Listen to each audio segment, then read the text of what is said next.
Le président rwandais Paul Kagame est en tête de l'élection présidentielle du 15 juillet 2024 avec 99,15% des voix, selon les résultats officiels partiels portant sur 79% des bulletins dépouillés, comme l'a annoncé lundi soir la commission électorale, la NEC, National Electoral Commission.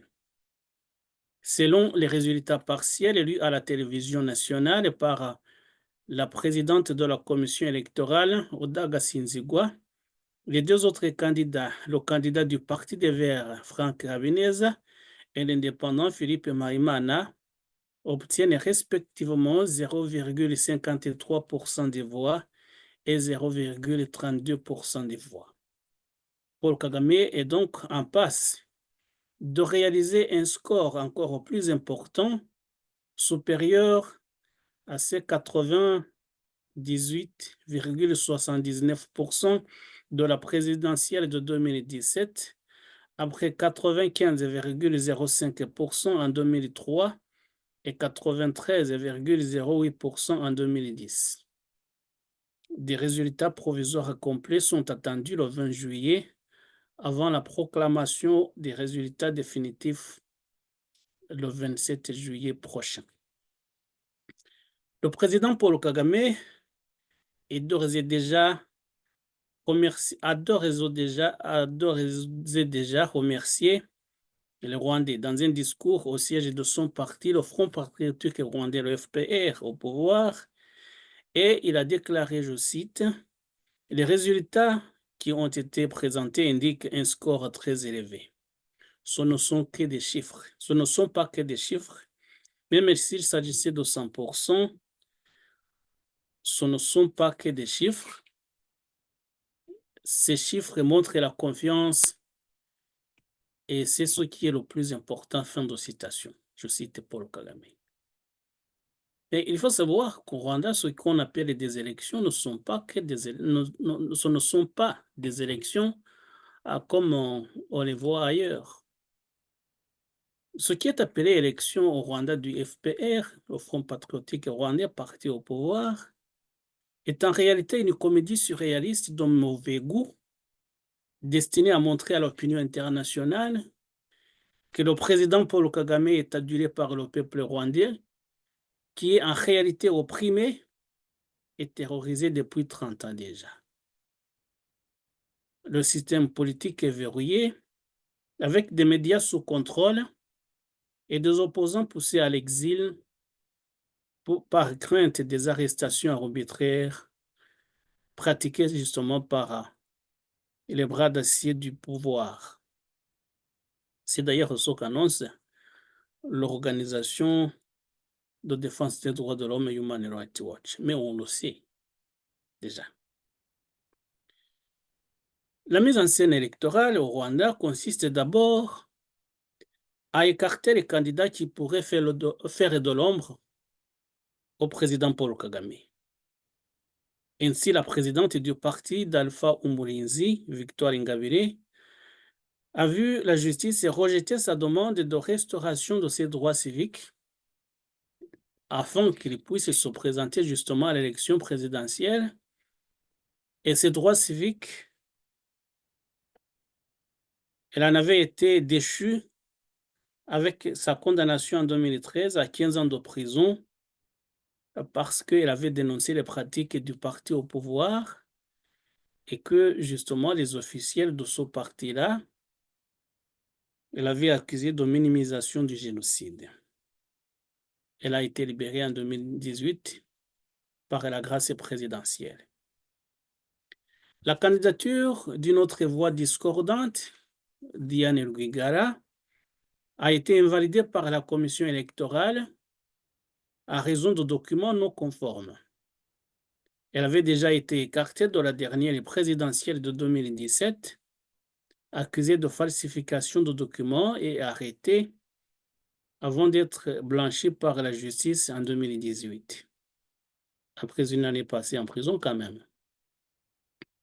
Dans un communiqué, Amnesty International a dénoncé les sévères restrictions des droits de l'opposition ainsi que des menaces, détentions arbitraires, accusations fabriquées de toutes pièces, meurtres et disparitions forcées. Ça, c'était la première étape de la comédie électorale au Rwanda. La deuxième étape de cette mise en scène électorale consiste à encourager des politiciens entre guillemets, inoffensifs, à déposer leur candidature et cette année 2024, comme lors des dernières élections de 2017, ce rôle de pantin a échu à Frank Habineza, président de Green Party, et Philippe Maïmana, qui se présente comme un candidat indépendant. D'autres partis, naguère prétendant à jouer un rôle important au niveau national, ont été réduits à des sous-sections du FPR. Ainsi, le Parti libéral, PL, le Parti social-démocrate, PSD, le Parti démocrate idéaliste, PDI, anciennement Parti islamique, PDI, c'était le Parti islamique, Parti démocrate islamique, pardon. Donc, tous ces partis ont tous renoncé à présenter des candidats à l'élection présidentielle, préférant rivaliser à vanter les mérites du président d'un parti qui devrait normalement être considéré comme concurrent, le FPR, et donc, en l'occurrence, le président Paul Kagame. En retour, les dirigeants de ces partis fantoches seront nommés à des postes ministériels à l'Assemblée nationale ou au sein de l'administration nationale. L'autre étape importante de cette mascarade est d'obliger les milliers de gens à se mobiliser et à répondre massivement présents aux campagnes tapageuses du candidat Paul Kagame.